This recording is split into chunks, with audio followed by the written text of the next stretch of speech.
We met through the Lawyer Book Builder Rainmaker Mastermind program.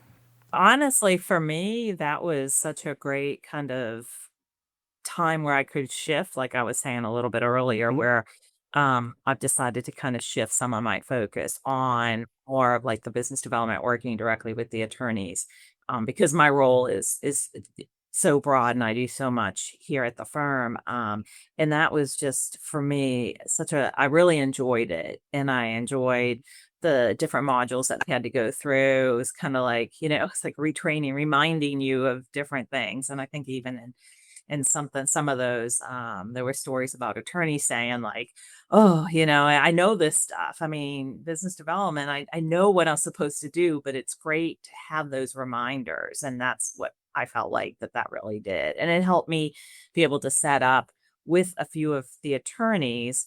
And then even since then, more of let's start like working together on like a smaller kind of program of doing that internally, kind of having monthly meetings and Good. talking about your business development efforts and, where do you want to be? What are your goals? And things that I haven't been able to focus on in the past couple of years as much as I wanted to. So I just thought it was a great program. Oh, I'm really glad to hear that. And I'm glad to hear you say the things that you said, like that lawyers typically will say they know they need to do this stuff, but they just Mhm. need some structure and Yeah. format to kind of get them going. And then, like you said, now you're able to work with them and create some consistency, which is the other piece of it, that it's just like at the beginning of the all the modules, David says, "Just do a little more and just do it a little bit better," and like that if that's a mantra for business development, there aren't any others because that's the one. So I'm glad to hear it went well.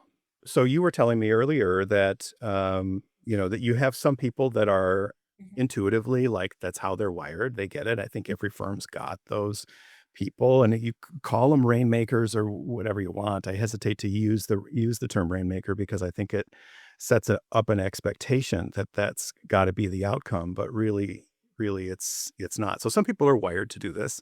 Mhm.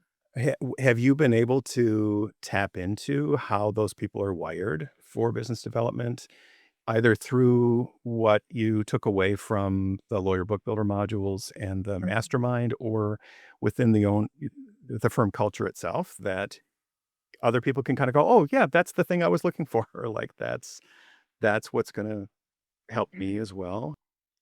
Yeah, I think so. We have, like you say, a couple of older attorneys that have, great book of business. They're out there, they're involved in a lot. If you look at kind of like their resume, just everything that they've done throughout their career and stuff. And I think for some of the up and coming, the younger partners, they're kind of looking, saying, I want to look like that. I want my business to look like that. So how do I get there? What have they done or what, throughout their life? What has been their, things that work for them. So in some cases we have, one attorney who I kind of feel like he casts a wide net, figures out what conferences or what um, organizations or what events that he wants to go to because of the certain people that he wants to meet. And he has his little nuances about how he meets these people and what he does, his little tricks of the trade. And he goes and so the younger and then and he comes back and he'll either, you know, have business or meet up, follow up with people. He has a pretty strict regimen about, Sunday mornings, I sit down and I write, thank you notes or follow up notes or whatever to anyone I've met that week. Or if I haven't reached out to somebody, whatever it is, he has some time set aside, which again, going back to the program and everything is building good habits, setting aside some time that you actually focus on business development each week. And for him, it's, the Sunday morning or whatever to do that follow up. And, when the younger attorneys talk to him about that and they hear some of this stuff, I can do that. I can do that. And I want to start building my, you know, business or my book of business similar or in a way like he did. So I do think, um, you know, seeing how some of the more senior attorneys have done that has definitely influenced the younger ones. I also think some of the younger attorneys here, you know, I think people kind of naturally know where you fit. Like, someone will say, I'm really shy. I'm not great at going out to these events, walking into a big room and whatever, but I can present. I could actually be up in front of people and present, or I could write. I love to write.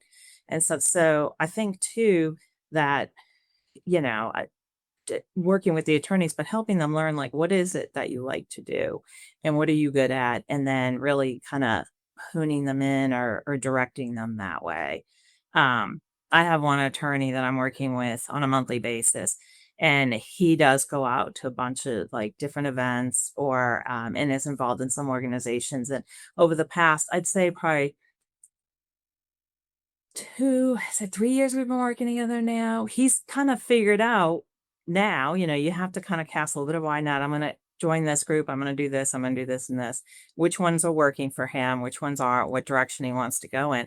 And now he's really honing down on that and he's getting some results. He's meeting people, he's seeing the same people at events, he's getting to know them, he's establishing, setting up lunches and coffees and, meetups and reaching out to them before event, inviting them to other events, and all of this is just starting to kind of happen. And it to me, it's amazing because it does take a couple of years. And I think that's also another thing that, attorneys or just people in general think like, well, I went to the event and I didn't meet anyone, or I went to the event and I got nothing out of it. And it's like, well, did you meet with someone? Did you follow up with them? Did you make any other connections? Did and that's where I think there's a little bit of a struggle. The attorney that I'm working with knows, like, okay, because ask the same questions. Who did you meet?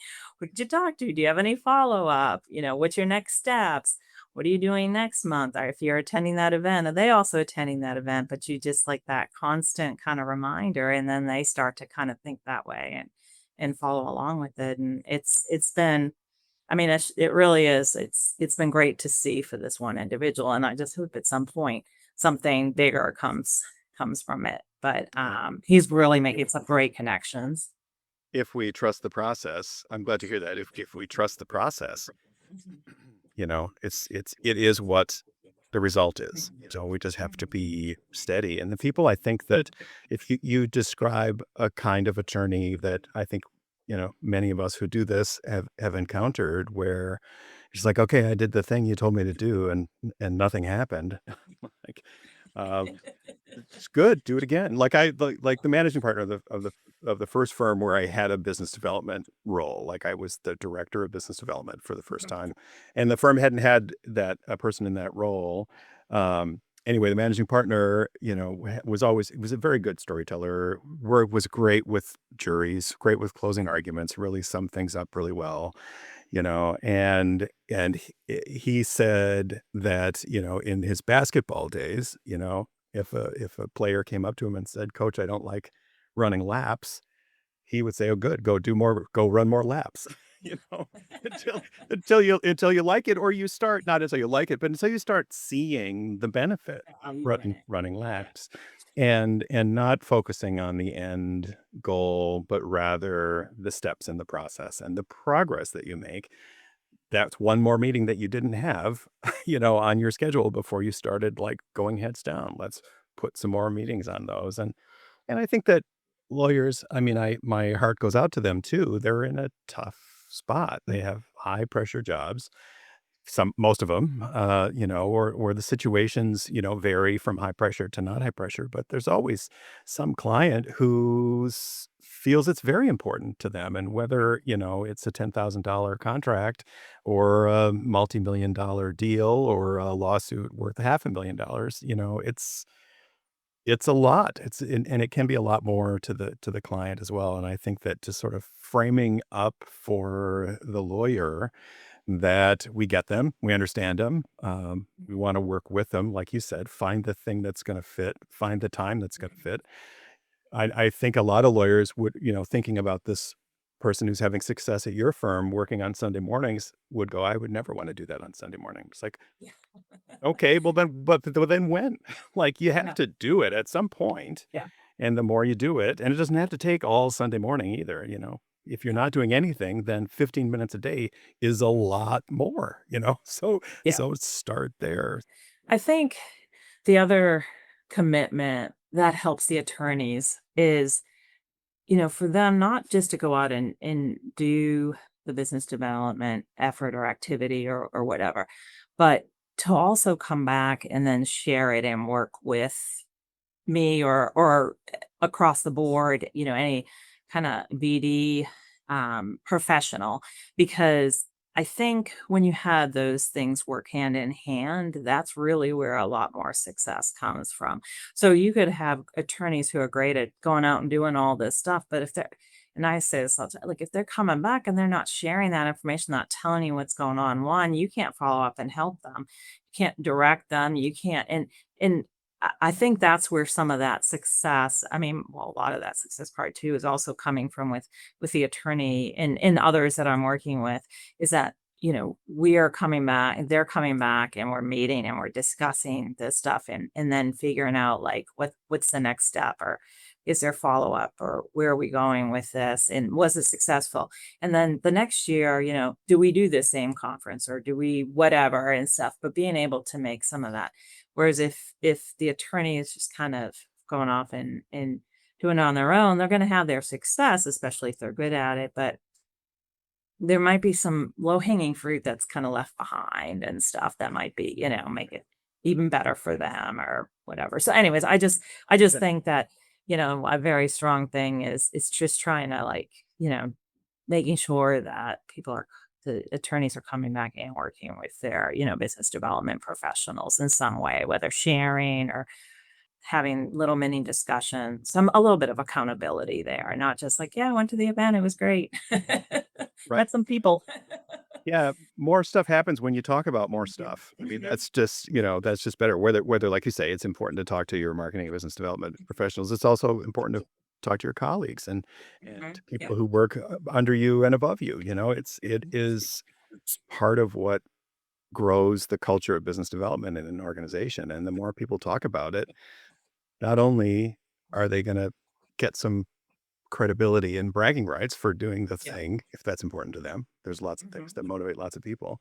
But then they may hear from someone who says, "Oh, I'm glad you went to that. I used to go to that too. I'm gonna go back and I can introduce you to a whole bunch of people." Like yeah, it nobody would know if they didn't talk about it. And so right, yeah, encouraging people to talk about it and share and lead by example. It's sometimes it's harder for people like us to do that within a firm, but we can serve in those roles as well. mhm, My guest for the podcast last week, one of the reasons she agreed to do it is because she's been telling the lawyers to do mhm. it. So Kaylee was like, "Yeah, There I'm was going to my do." hand to that. Yeah, right. I'm going to do this podcast because it's not hard. It's not hard to do. I mean, it is a weird thing to do. You and I were talking about that a little bit at the beginning. But it's not that weird, and it ends up being kind of fun. Mhm, And right, we can show the way. We can shine a light on this, and have that happen. So yeah, talking about it. Boy, there's just no substitute for that. And that's mhm, a common uh tool or methodology to help people who are stuck as well. I think mhm, that to a certain degree, um, like we said at the beginning, lawyers know what to do, but it may seem insurmountable to them, or mhm. they may be stuck because they don't know what the first step is. I've had other people on the podcast say, but they do. They got a job. Yeah, it's true. Like that's you like you just sold yourself. You sold yourself to a whole organization that is honestly looking at a lot more lawyers for this role than most clients are looking at other lawyers for that Mhm, deal. So you're already underway. So yeah, and they just sometimes we just have to frame it up for them. And we can foster that kind of communication too. I think that sometimes it's easy. You and I were just talking about being busy. mhm. It's easy to just kind of be heads down all the time, but sometimes it's a nice break is to go around and stand in somebody's door and chat with them, if you're in the Yeah, office together. Sounds like you mhm. guys you're in the office. There's not a hybrid routine going at your firm. For the most part, yes, we are, and I kind of preach, I try and do as I preach in the sense of, if I'm asking attorneys to participate in an organization and, join a committee and try and see, like, get to know the folks in the organization get to understand what's there. I mean, this past year, I joined a committee of an organization that we've been involved in for a long time, but we really haven't had any volunteers to step forward. And I feel like, for the firm, for the best of the firm, we needed a bigger presence there. Not saying that I'm a big presence, but just being able to have somebody on a couple of committees. I did convince an associate to join another committee, just to have a little bit more presence there. And I'm hoping that, next year I can, if some I can at least let people know, like, this is the amount of time it took, this is the level of commitment. You can do this, and what you're gonna get out of this is X, Y, and Z, and hopefully I can, entice somebody else to get in more involved. But I do think that's, like, a big fear is, like, how much time is this gonna take? I've got, this deal, or I've got these billable hours, or I've got, maybe personal stuff, whatever it is. I don't have a lot of time to put towards business development, but like you said, it's like 15 minutes a day, or maybe it's an hour one week, or just if you could just set aside a little bit and just start building some, small incremental habits of doing something, reaching out, or attending some once a month. I had an attorney tell me, I will attend something once a month. So when you see something come up and you need somebody, let me know. And if it fits, where I fall, let me know and I will show up and stuff. And so I do think, like, if you can kind of break it down for them and it's not this big, huge, commitment in their eyes, it does help. But again, takes talking, takes meeting with people face to face, reassuring them, and helping them and guiding them. And the repetition of it has so much more value beyond just the time on task. Mhm. It starts to become something that's easier to fit into other times of your day and days of the Yeah. week and parts of your life. My favorite story that I think I probably overtold is that this lawyer had a breakthrough while he was walking his dog. You can't tell a person to think about business development while they're walking their dog, but after a while, it happens Mhm. anywhere, waiting in line at the grocery store, stuck in traffic or on your commute. That windshield time is sometimes super, helpful for the mind to clear, if you're not on the phone all the time, still working, drive safely, everybody. But Uh, the more often you do it, and it doesn't have to be for long periods of time, the more often you'll do it, and it'll be easier to integrate into life. And I think with the, sort of next gen, the lawyers that are either becoming the new managing partners and the new leadership teams and the new centers of influence in their firms, there is justifiably and reasonably a different understanding or expectation about work-life balance. Or as Adam, a friend of mine who I had on the podcast previously said, he calls it work-life integration, and that takes some commitment, but like that's what your successful rainmaker has done, right? They've integrated it.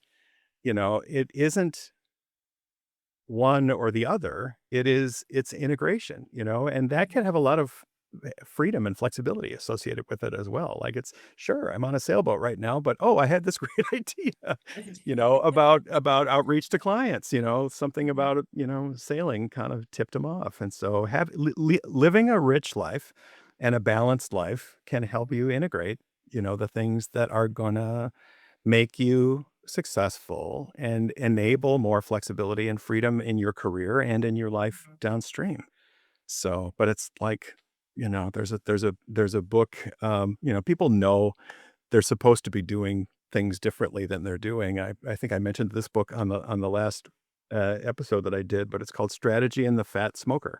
Like we know that we're supposed to do these things that are better for us, but it's hard to motivate, these people. So it's hard to build the habits and to keep it going. Yeah. yeah, yeah. So yeah, so that's the challenge for all of us is just to try to help translate those things and integrate. Maybe integration is another word to use there in what we're talking with lawyers about and how we're helping them. If so, you've been doing law firm marketing and business development for a while. In fact, if I'm just going to double check my facts here because I was on LinkedIn checking in. You have a master's degree Mhm, in law firm administration. mhm. So that's not everybody has that. So you seem to me, if at that point in your career you were looking at this as sort of, I'm a lifer in this. Yeah. Is that right?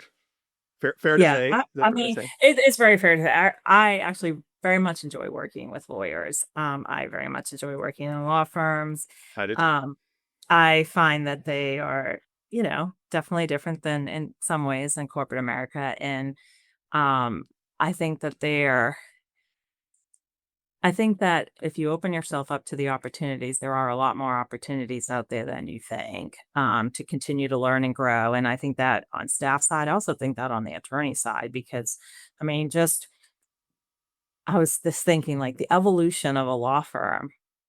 I mean, we've seen it, right? We've been in law firms for a long time, like how they've gone back in the 90s, probably even the 80s, Yep. and then where they are now. I mean, I can't even imagine, as you say, the next generation coming up, what they're going to look like in 10 to 20 years from now. Mhm. And then AI and different things that are going to Mhm. fall into place. It's such an evolution, which I really enjoy. But yeah. And, so I mean, that was a long time ago, but back in the day, I was looking to see what I wanted to do if I wanted to actually go to law school and be a lawyer. I was a paralegal. I started out, so I guess in the marketing and business development world, I'm not sure if my path has been a little different than most because I Mhm. started out as a paralegal and did that for a number of years and then switched over the dark side to administration side. I actually did knowledge management for Did you?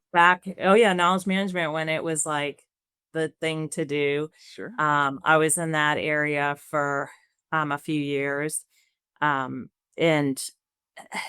kind of project or program manager side. And then I also did like internal marketing. That's actually what brought me into marketing.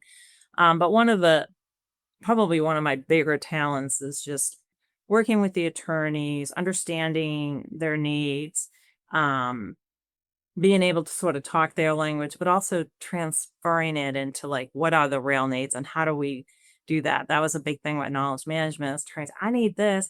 And IT would say, I don't understand. He's going to get this or she's going to get this. That doesn't work. It's got to be, and somehow being that kind of middle person or um, and helping sort of bring together the two worlds into Yeah. creating a product that worked for everyone and stuff. So that was actually a lot of fun, and just kind of my relationships, my knowledge of how attorneys work, and then I worked a lot with clients, and so when I actually moved into marketing, I moved into a client role, a client development Okay. role, where it wasn't so much on the exact business development or marketing, it was client development and working with, relationship partners, rel client teams on how do we grow, please make this client happy, keep this client, do more with this client, make sure that people internally are talking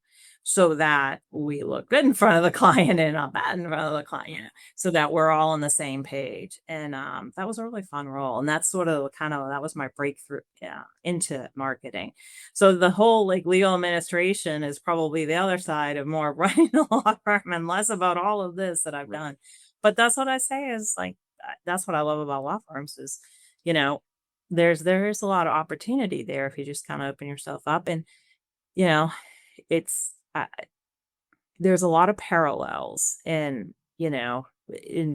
any role, staff or whatever, or a lawyer. Like if you do good work, if put your all into it, you impress your client, in my case, impress the attorneys, there are going to be opportunities that they're going to think of for me, or I'm going to ask, or, we're going to work together on. Just like if an attorney does really good work, they're going to come back. The client will hopefully come back with more opportunities. And so that's why, again, I try and put myself into like their shoes in a lot of different ways. But um, So that's anyway, that's how I ended up on this side of this side of the law firm, but, I think I mean, that's fascinating, and I have had a few conversations with people who had kind of windy pathways through mhm, some former paralegals and some, attorneys, and it's interesting, that opportunity. The reason I was sort of pulling on that thread with you is one of the questions that I like to ask because I never know who's listening to this podcast, but I hope it's helpful for people at all levels.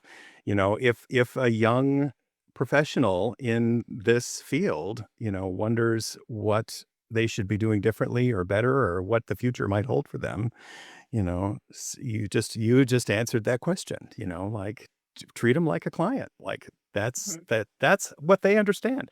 That's their world, and they have those expectations roll over into the way practice groups run and in the way firms run and in the way relationships inside the firm operate, and so I think you've given great advice there. I do think that's really important because, it is true, like, the attorneys, that's how they think.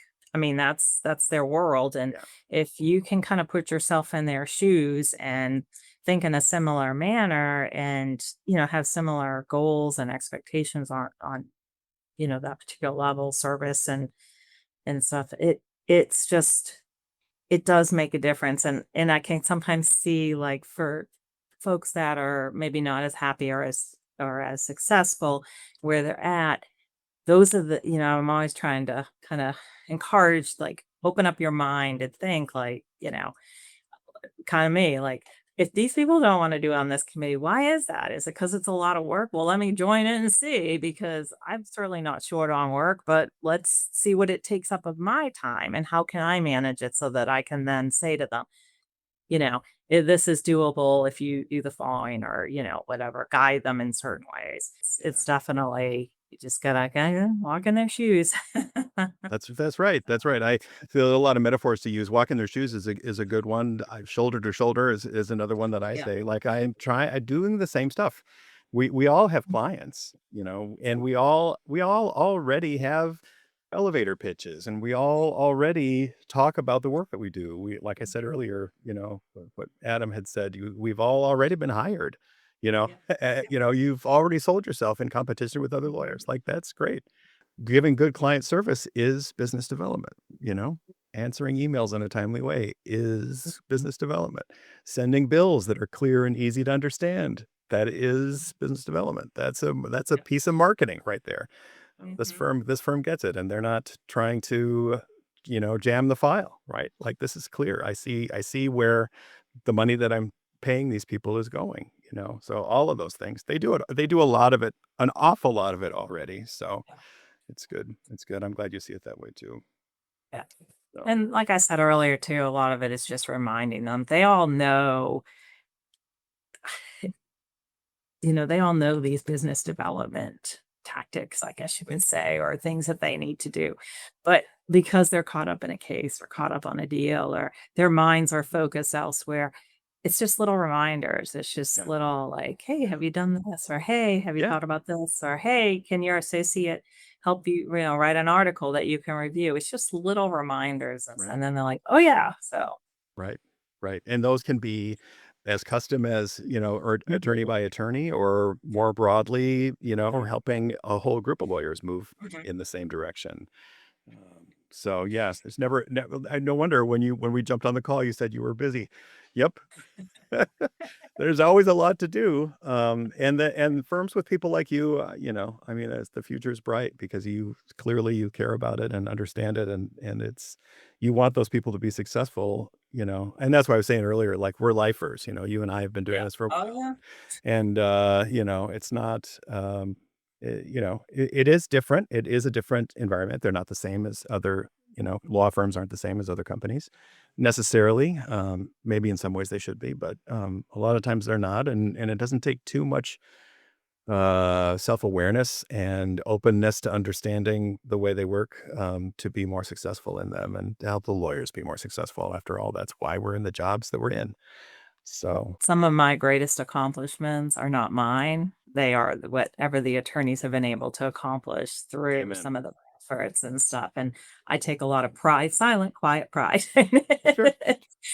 pushing them forward and stuff. But that to me is, it's like when your children do something, wonderful and you're all proud. It's kind of the same when I see a success happen or something come out of it and they're excited and all that. I get very excited about that too for them. So I do it is one too. of my fun things. I do too. I do Yeah. too. It's not transactional for people like us. I mean, Yeah. and it's not. I mean, it's not so personal that it's painful sometimes Right. when things don't Right. work. But I do. I feel the same way, and they should be proud. They should be proud. We're proud. Yeah, Mhm. it's good Yeah. stuff. It's good stuff. Oh, that's right. That's the right way to have your head screwed on. That's for sure. Well, Lisa, I really appreciate you jumping in and joining me in this conversation. I'm glad to see you, and I'm glad to talk with you and pick your brain a little bit. So this has been fun. So thanks very much. Yeah. The BD Catalyst, a podcast for law firm business development and marketing changemakers, is brought to you by Lawyer Book Builder and BDBuddy.ai, technology designed to help law firms create an exceptional culture of business development. Our host is Kristo Sween, and our editor is Melanie Cristostomo. The BD Catalyst is a production of the David Freeman Consulting Group. Learn more at davidfreemanconsulting.com.